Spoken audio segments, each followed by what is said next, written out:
What was the point before that? Happiness. Thank you.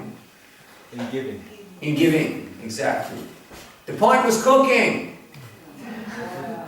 Sometimes there is a festival in your house or at the temple, and you cook. And then you serve and serve and serve.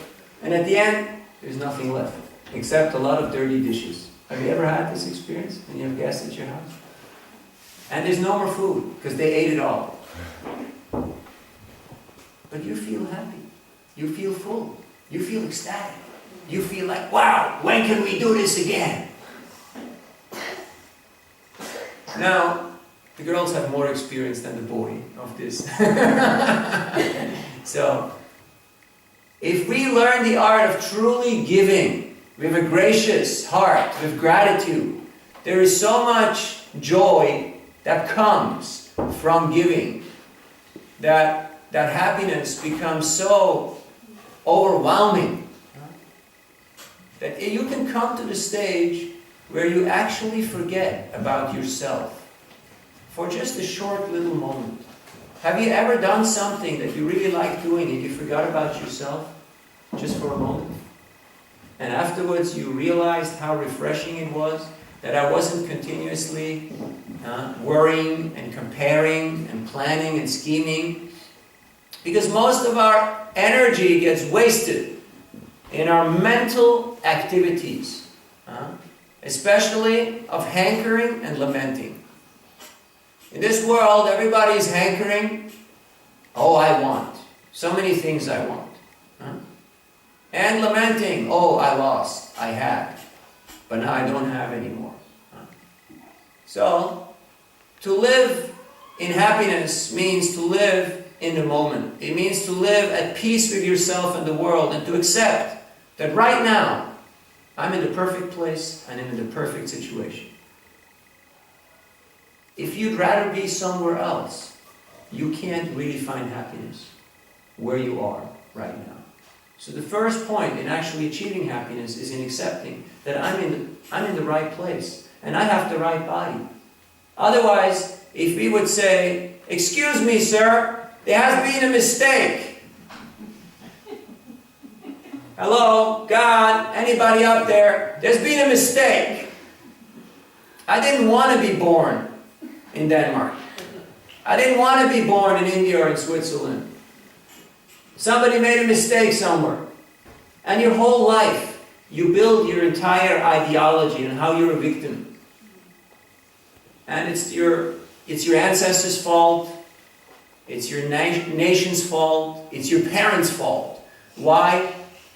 I can't be happy now. But spiritual life means we accept responsibility.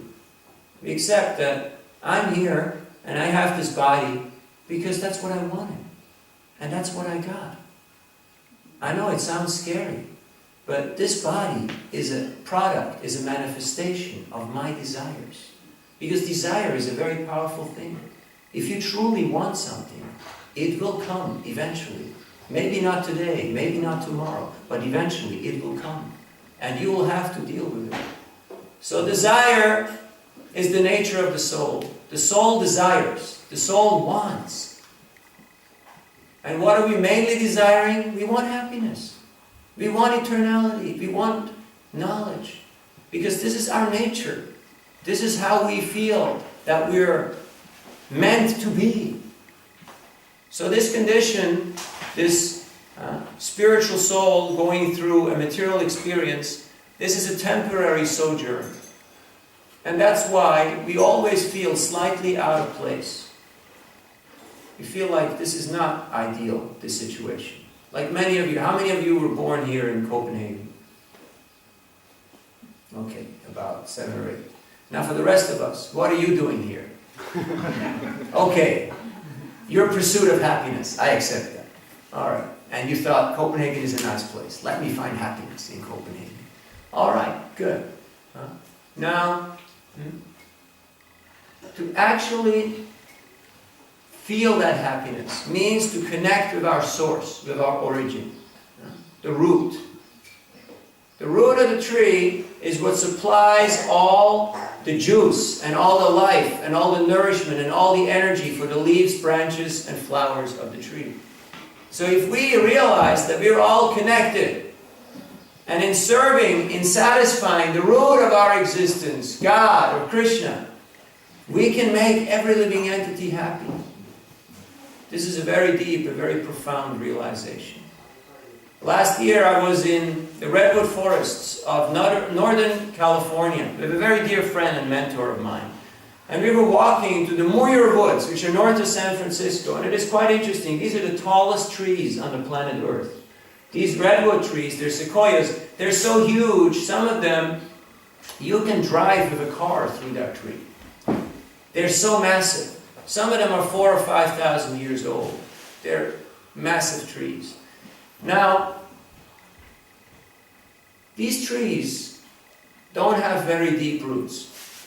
Now you might ask yourself, how is it possible that you have the tallest, the biggest trees on the planet Earth, and they're some of the oldest trees as well, and they have very small roots? You know how it works? Their roots don't go deep. Their roots go wide. And when they meet other roots of other trees, they wrap around.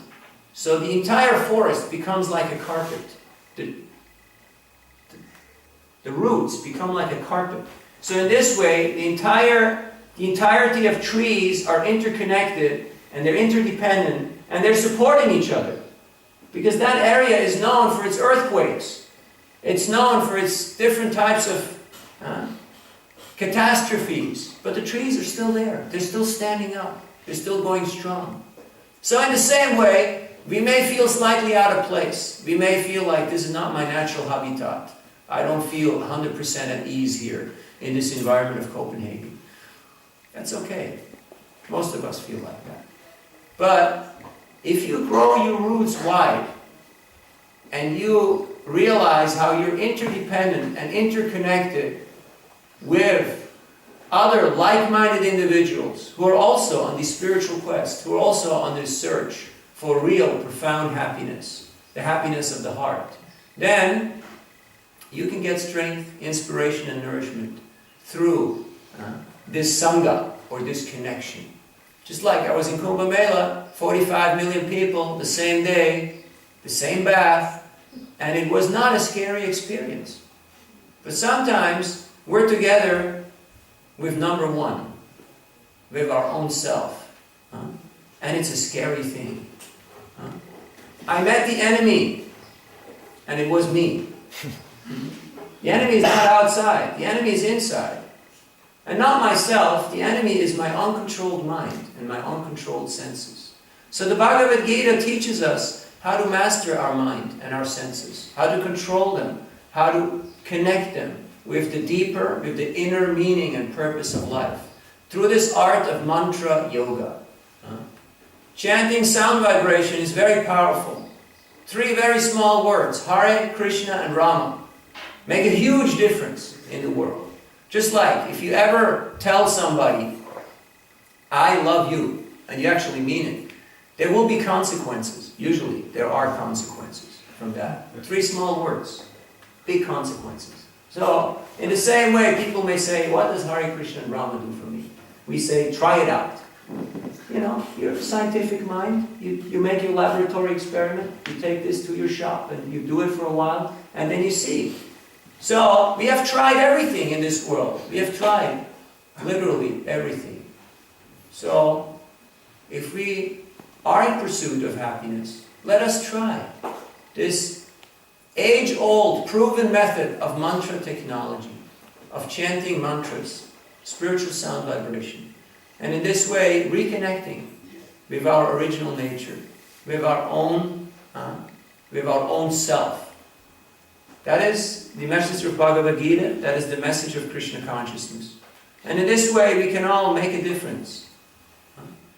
But first, the microcosmos has to change before the macrocosmos can get affected. Charity starts at home. We all want to see change in the world. We want to see change in society. But how much am I willing to change? How much am I ready to give up my egoistical and my selfish ways? That is the real question. And if we are working together and helping and inspiring each other to take on this project of seva, or selfless service, that's what we're trying to do here in Krishna consciousness.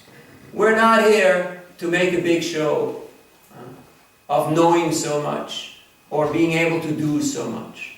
We're here to make a small, a humble contribution. When His Divine Grace A.C. Bhaktivedanta Swami Prabhupada, our founder, came to England, they asked him, "My dear sir, why are you coming here? We have religion, we have philosophy, we have so many things. What is the purpose of your visit?" Now his answer was very profound, and I'll leave you with that, because we promised to be brief today. So, his answer was, you see, the Britishers were in India for about 150 years. And they have successfully looted the country, especially when they left. They took everything they could. If you go to London, most of the crown jewels are from India. Most of the diamonds and the rubies and the emeralds, and they're from India. So, when they left India, they took as much as they could grab. But you forgot to take the most valuable, most precious jewel that India has got to offer. And I have come here, and my mission is to bring you what you forgot to take when you were in India for 150 years. Guys, as you go to die. So he came to bring this jewel of the Bhagavad Gita, this timeless wisdom, the essence of the Vedas, and make this gift, this contribution. He did not go to England as a beggar. Give me some money, give me some fame, give me some disciples, give me a job. He came to make a contribution. So we should ask ourselves today, did I come as a beggar or did I come to give? And according to that, however the answer will be, we'll either be in a position of strength or we'll be in a position of weakness. If you're coming with the charitable heart, with the disposition of giving something, you're welcome everywhere in the world. Because people feel, hey, oh, that's nice you came. Oh, you brought something. Oh, that's great. And it's not even external things. So what is our contribution? What is our motivation? Our tradition of Bhakti Yoga is a tradition of giving. That's why when you come to the temple, you can bring fruits, you can bring flowers, you can bring leaves, you can bring water, you can bring your offering. But the main thing is to do it with love. Because Krishna already owns everything. It's already His. The only thing He's actually interested in is our love. But just like the child, when the child takes the money of the father and goes out and buys something and gives that as a gift to the father knows this is my money. So big deal, you took my money and you went to the store. But it's the thought that counts. Oh, he thought of me. He wants to give me something. Oh, that's very nice. I'm very pleased by that. Like that.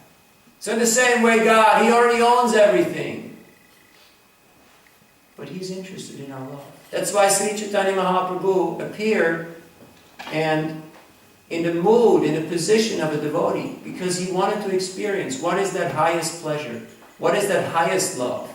You see, because there is something higher than philosophy. There's something higher than just being smart and just being functional in this world with whatever substance that makes you functional. And what is that highest truth? That's unmotivated, selfless love. That is the most powerful, the most intoxicating, and the most endearing substance in the entire creation. And that's why we came here. So this is the gift of this Krishna consciousness movement. That's why we're here. And we encourage you, please come here regularly. Meet like-minded individuals who help and inspire us to pursue our search for happiness. So we're not ending up like the deer. Hare Krishna. Hare Krishna. So we'll have kirtan now, and then there will be prasada at 5, and later on questions and answers. Thank you for your kind attention. Hare Krishna.